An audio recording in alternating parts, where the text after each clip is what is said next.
नमस्कार। चलिए आज एक दिलचस्प सवाल पर बात करते हैं। किसी एक इंसान की सेहत का पता तो डॉक्टर लगा लेते हैं, पर जब पूरे देश के स्वास्थ्य व्यवस्था की सेहत जांचनी हो तो उसका रिपोर्ट कार्ड कैसे बनता है? आज हम यही समझने वाले हैं। तो सबसे बड़ा सवाल यही है कि इतने बड़े और जटिल पब्लिक हेल्थ केयर सिस्टम को ग्रेड कैसे दिया जाए? वो कौन से पैमाने हैं जिनसे पता चले कि सिस्टम हेल्दी है या उसे इलाज की जरूरत है? आइए इस पड़ताल में साथ मिलकर इसका जवाब ढूंढते हैं।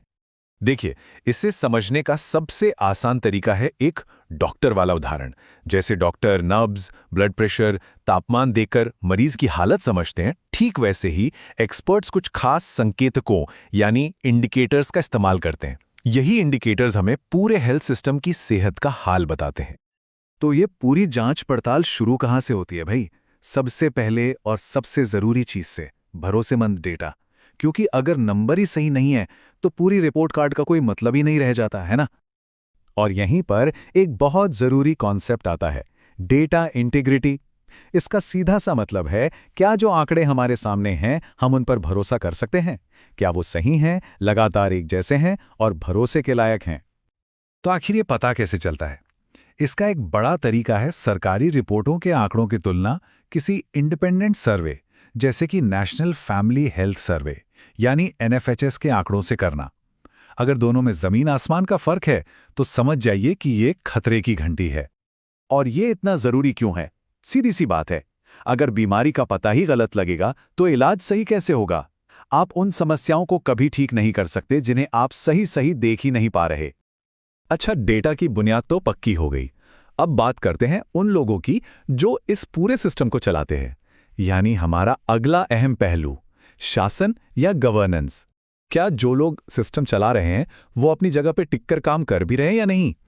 इसके लिए हेल्थ डिपार्टमेंट के टॉप ऑफिशियल्स जैसे प्रिंसिपल सेक्रेटरी या मिशन डायरेक्टर, इनके कार्यकाल को देखा जाता है। सवाल ये नहीं कि कुर्सी खाली है या भरी हुई, सवाल ये है कि एक अधिकारी उस कुर्सी पर औसतन कितना वक्त बिताता है। अब ये क्यों मायने रखता है? सोचिए, अगर टॉप लेवल पर अधिकारी हर कुछ महीनों में बदलते रहेंगे तो कोई भी लंबी योजना कैसे पूरी होगी? हर कोई आएगा, अपनी नई पॉलिसी लाएगा और पुरानी योजनाएं बीच में ही दम तोड़ देंगी। और ये बात सिर्फ राजधानी में बैठे बड़े अधिकारियों पर लागू नहीं होती।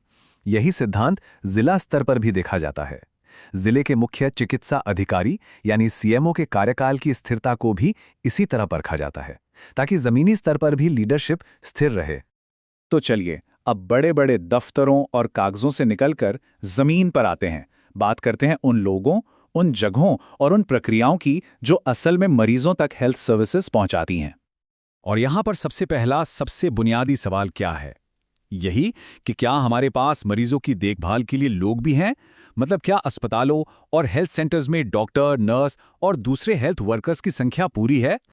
देखिए, हमारा पब्लिक हेल्थ सिस्टम कई लेवल्स पर काम करता है। गांव के छोटे सब सेंटर से लेकर प्राइमरी हेल्थ सेंटर और फिर बड़े कम्युनिटी हेल्थ सेंटर तक, जहां स्पेशलिस्ट डॉक्टर होते हैं। एक बहुत जरूरी इंडिकेटर ये देखता है कि इन सभी लेवल्स पर कितने जरूरी पद खाली पड़े हैं। क्योंकि बड़ी बड़ी बिल्डिंग्स का क्या फायदा अगर उनके अंदर इलाज करने वाले डॉक्टर और नर्स ही ना हो? वो तो बस एक खाली ढांचा रह जाएगा। इसलिए स्टाफ की मौजूदगी इस सिस्टम का सबसे जरूरी इनपुट है।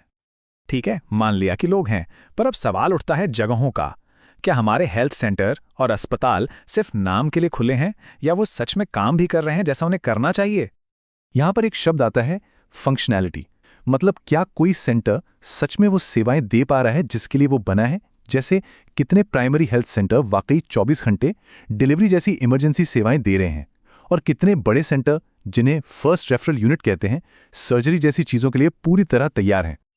और ये सिर्फ आम सुविधाओं के लिए नहीं है। जो स्पेशल सर्विसेज होती हैं जैसे कार्डियक केयर यूनिट्स, उनकी फंक्शनैलिटी भी ऐसे ही जांची जाती है। क्या वहां दिल के मरीजों के इलाज के लिए जरूरी मशीनें, दवाइयां और ट्रेन्ड स्टाफ मौजूद हैं? लोगों की बात हो गई, जगहों की भी हो गई।